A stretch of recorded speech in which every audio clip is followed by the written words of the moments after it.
Hello guys, இன்னைக்கு cost ஷீட்டில் sum number 41 தான் எப்படி போடுறது அப்படின்னு பார்க்க போகிறோம்.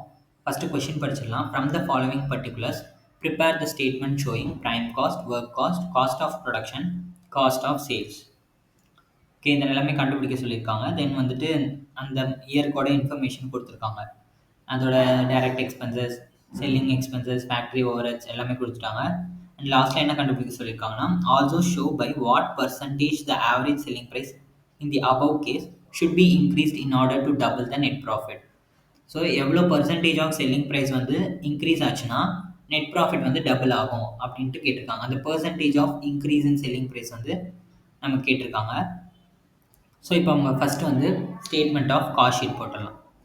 ஸோ ஃபஸ்ட்டு ரா மெட்டீரியல்ஸ் கண்டுபிடிக்கிறதுக்கு, ரா மெட்டீரியல்ஸ் கன்சியூம்டு கண்டுபிடிக்கிறதுக்கு நமக்கு என்ன பண்ணணும்? Opening stock of raw materials minus closing stock of raw materials plus purchases plus carriage on purchases, இதெல்லாம் தேவை. கரெக்டாக? So opening stock of raw materials கொஷினில் கொடுக்கல, ஸோ அதனால் நம்ம நீல் போட்டுடலாம்.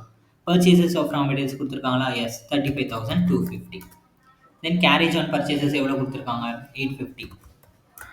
தென் க்ளோசிங் ஸ்டாக் ஆஃப் ரா மெட்டீரியல்ஸும் கொடுக்கல, ஸோ அதையும் நம்ம நீல் போட்டுக்கலாம்.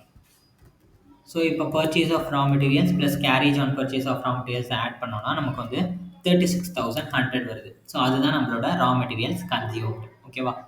அடுத்தது டைரக்ட் வேஜஸ், டைரக்ட் எக்ஸ்பென்சஸ் எல்லாத்தையுமே நம்ம ஆட் பண்ணோம்னா நமக்கு வந்து ப்ரைம் காஸ்ட் கிடைக்கும். டைரக்ட் எக்ஸ்பென்ஸ் எவ்வளோ? 18,450. 18,450 வந்துட்டு நம்ம ஆட் பண்ணோம்னா நமக்கு வந்துட்டு ப்ரைம் காஸ்ட் கிடைக்கும். 54,550 தான் நம்மளோட ப்ரைம் காஸ்ட். இப்போ இந்த ப்ரைம் காஸ்ட்டோட நம்ம ஃபேக்ட்ரி ஓவரேஜ்லாம் ஆட் பண்ணோம்னா நமக்கு வந்து ஒர்க் காஸ்ட் கிடைக்கும். ஃபேக்ட்ரி ஓவரேஜ் என்னென்ன? ஃபேக்ட்ரி எக்ஸ்பென்சஸ் கொடுத்துருக்காங்க 2,750. ஸோ அதை போட்டுக்கலாம், 2,750. ஏதாவது சேல் ஆஃப் ஸ்கிராப் கொடுத்துருந்தாங்கன்னா அது நம்ம ஃபேக்ட்ரி எக்ஸ்பென்சஸோட சப்ராக்ட் பண்ணிடணும். சேல் ஆஃப் ஸ்கிராப் பாருங்கள் 250 கொடுத்துருக்காங்களா? ஸோ இதை வந்து நம்ம சப்ராக்ட் பண்ணிடணும்.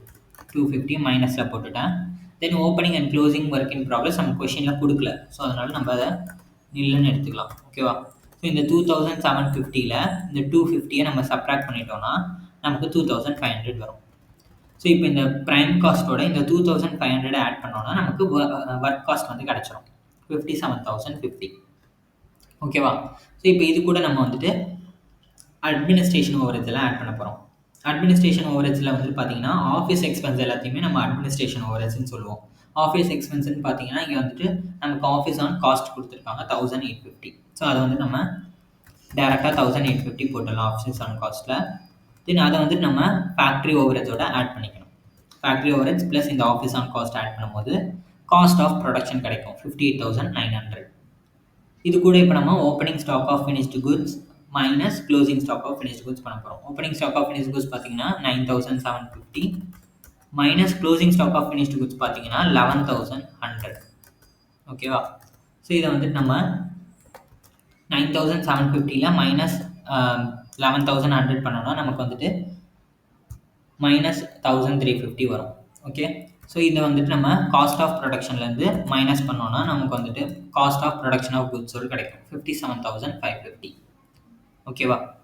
ஸோ இப்போ இதோட நம்ம selling and distribution overhead add பண்ண போகிறோம். செல்லிங் அண்ட் டிஸ்ட்ரிபியூஷன் ஓவரேஜ் எவ்வளோ கொடுத்துருக்காங்க பாருங்கள். செல்லிங் எக்ஸ்பென்ஸ் 2,450 கொடுத்துருக்காங்களா? அதை நம்ம ஆட் பண்ண போகிறோம் 2,450. ஸோ 57,550 ப்ளஸ் இந்த 2,450 பண்ணோன்னா 60,000 வரும். ஓகே, ஸோ தென் சேல்ஸ் பார்த்தீங்கன்னா நமக்கு 75,000 கொடுத்துருக்காங்க. ஸோ சேல்ஸ் வந்து 75,000. ஸோ சேல்ஸ் வந்து 75,000, காஸ்ட் வந்து 60,000. அப்போ ப்ராஃபிட் எவ்வளோ? 75,000 மைனஸ் 60,000, 15,000 தான் நம்மளோட டோட்டல் ப்ராஃபிட். ஓகேவா? ஸோ இப்போ கொஷினில் என்ன கேட்டிருக்காங்கன்னா எவ்வளோ percentage of selling price increase ஆச்சுன்னா நம்மளோட டோட்டல் நெட் ப்ராஃபிட் வந்து டபுள் ஆகும் அப்படின்னு கேட்டிருக்காங்க. நெட் ப்ராஃபிட் இப்போ பார்த்தீங்கன்னா கரண்ட் நெட் ப்ராஃபிட் பார்த்தீங்கன்னா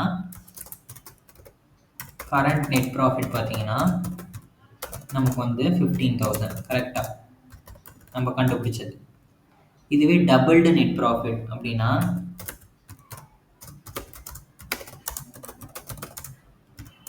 15,000 இன்டூ 2 டபுள் பண்ணோன்னா 15,000 இன்டூ 2, 15,000 இன்டூ 2 பண்ணோன்னா நமக்கு 30,000 வரும். ஓகேவா? ஸோ எப்போ வந்துட்டு இந்த 30,000 வரும்? எவ்வளோ செல்லிங் ப்ரைஸ் இன்க்ரீஸ் ஆச்சுன்னா இந்த 30,000 நெட் ப்ராஃபிட் வந்து வரும் அப்படின்னு கேட்குறாங்க. ஸோ அதுக்கு வந்து நம்ம என்ன பண்ணோம்னா அதுக்கு ஃபார்முலா இருக்குது, இன்க்ரீஸ் இன் நெட் ப்ராஃபிட்.